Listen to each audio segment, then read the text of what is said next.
Pemirsa, apa kabar? Saya Jonathan membawakan Warta Berita PTS tanggal 8 Oktober. Survei yang dilakukan oleh UN Pengawas menunjukkan bahwa tingkat kecelakaan dan cedera kerja di kalangan PMA adalah 2,5 kali lipat dibandingkan pekerja Taiwan. Dalam rangka menekan angka kecelakaan kerja, Organisasi Pekerja Global memperkenalkan teknologi realitas virtual atau VR ke dalam pelatihan keselamatan kerja. Upaya ini akan disosialisasikan di seluruh kota dan kabupaten mulai tahun depan. Seorang siswa asal Vietnam tertimpa troli yang jatuh di pabrik tempatnya magang dan meninggal pada tahun lalu. Pada Januari tahun ini, seorang pekerja migran asal Thailand terjatuh ke laut saat bekerja di pelabuhan Taipei yang mengakibatkan leher patah dan meninggal. Bekerja di pabrik atau lokasi konstruksi menawarkan gaji bulanan yang lebih tinggi dibandingkan pengasuh. Juga ada kesempatan libur di akhir pekan, namun lingkungan kerja di pabrik sering menyembunyikan risiko yang lebih tinggi. Menurut penyelidikan UN Pengawas, tingkat kecelakaan kerja yang menyebabkan disabilitas pada pekerja migran cukup serius dengan angka 2,5 kali lebih tinggi dibandingkan pekerja lokal Taiwan. 台湾的外籍移工越来越多，但是我们的移工在台湾的他因为职业灾害受伤或者失能，甚至于死亡的比例，几乎是台湾的工人的2.5倍。 Ketika pekerja migran mengalami kecelakaan kerja, mereka sering kesulitan untuk mendapatkan perawatan medis, rehabilitasi, dan kompensasi. Dan begitu mengalami disabilitas, hal ini hampir selalu menjadi akhir kehidupan karir mereka. Jadi dia kena amplasnya putus, itu kena hidungnya pecah. Jadi sampai dia putus tengkoraknya, sama matanya ini sekarang penglihatannya tinggal mungkin 30%. Pekerja migran belajar mengoperasikan truk forklift melalui realitas virtual atau VR di tempat kerja. Untuk mengurangi kecelakaan kerja di kalangan PMA, Kantor Dagang dan Ekonomi Indonesia atau KDI di Taipei mengadakan pendidikan keselamatan kerja pada tanggal 6.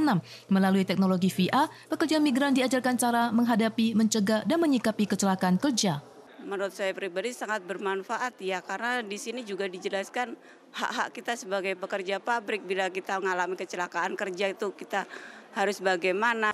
GWO menyatakan pendidikan keselamatan dan kesehatan kerja atau K3 dengan VR ini akan disosialisasikan ke berbagai kota kabupaten pada tahun depan agar pekerja migran di luar Taipei juga dapat terhindar dari kecelakaan kerja.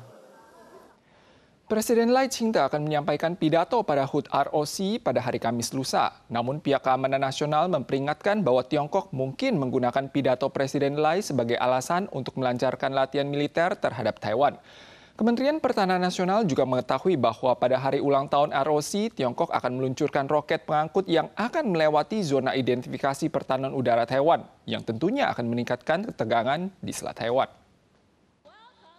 Seiring mendekatnya Hari Nasional dan teori Ibu Pertiwi Presiden Lai Ching-te pada Gara Hari Nasional, pakar terkait keamanan nasional memperingatkan pidato Hari Ulang Tahun Republik Tiongkok Presiden pada tanggal 10 mungkin akan dijadikan alasan latihan militer pedang gabungan B 2024. Kementerian Pertahanan Nasional atau MND mendeteksi 12 pesawat TPR pada tanggal 8. 8 diantaranya melintasi garis tengah Selat Taiwan. Selain itu juga terdapat 7 kapal perang TPR yang mengusik Taiwan. Di sisi lain juga telah diketahui TPR akan meluncurkan roket melewati zona identifikasi pertahanan udara atau ADIZ Taiwan pada tanggal 10. Mengulas balik latihan militer skala besar yang dilakukan TPR terhadap Taiwan, yang pertama kali adalah pada saat kunjungan mantan Ketua DPR AS Nancy Pelosi ke Taiwan pada tahun 2023 yang memicu kemarahan Tiongkok. Sedangkan latihan kedua adalah latihan militer pedang gabungan A 2024 yang diadakan ketika Presiden Lai dilantik pada 20 Mei tahun ini. Banyak pengamat berasumsi latihan militer yang menjadi rutinitas ini bertujuan untuk melemahkan semangat dan mental rakyat Taiwan. 它不断的就是调整规模、频率以及它的科目，来展现它对于台海的掌握能力。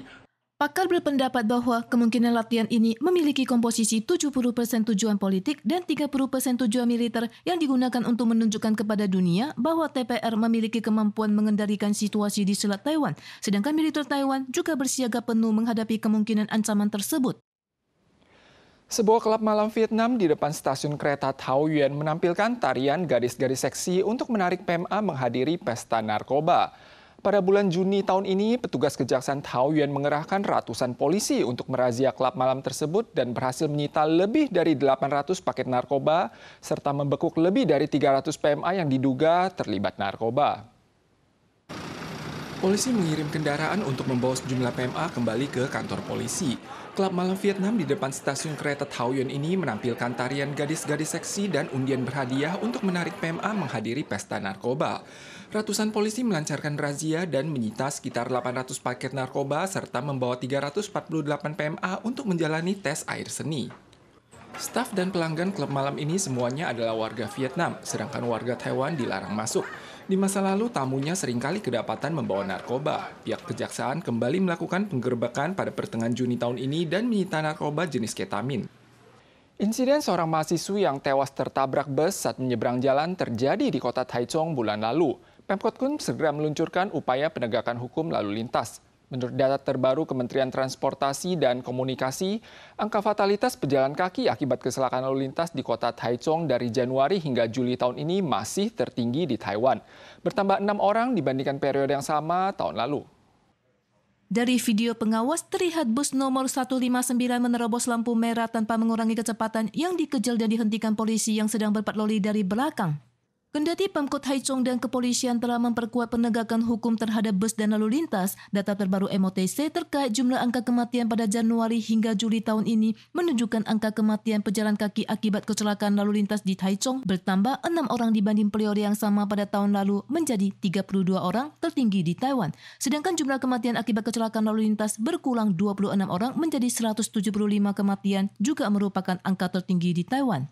直接绿灯过马路，如果还是有车会直接闯过去啊。 Biro Transportasi Kota Taichung menyatakan mereka akan meninjau lokasi dengan arus lalu lintas berjalan kaki yang tinggi dan mengurangi kecelakaan lalu lintas melalui proyek perbaikan jalan dan penyesuaian waktu sinyal.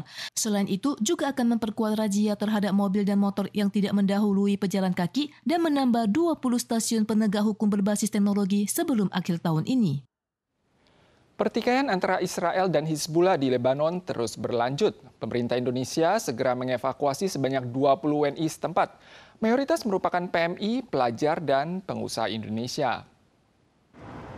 Seiring dengan kemelut perang antara Israel dan Lebanon pada tanggal 6, upaya evakuasi warga Indonesia dari Lebanon berlanjut pada hari Senin tanggal 7. Ke-20 pengungsi yang sebagian besar terdiri dari PMA, pelajar, dan pengusaha Indonesia tersebut tiba di Jakarta melalui penerbangan komersial dari Doha menuju Indonesia.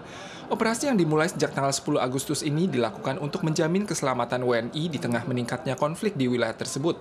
Israel mengebom sejumlah sasaran di Lebanon dan jalur Gaza pada hari Minggu tanggal 6 Oktober menjelang peringatan 1 tahun perang Israel-Hamas. Pemirsa sekalian, sekian Warta Berita dari PTS. Kita sore lagi di lain kesempatan. Sampai jumpa.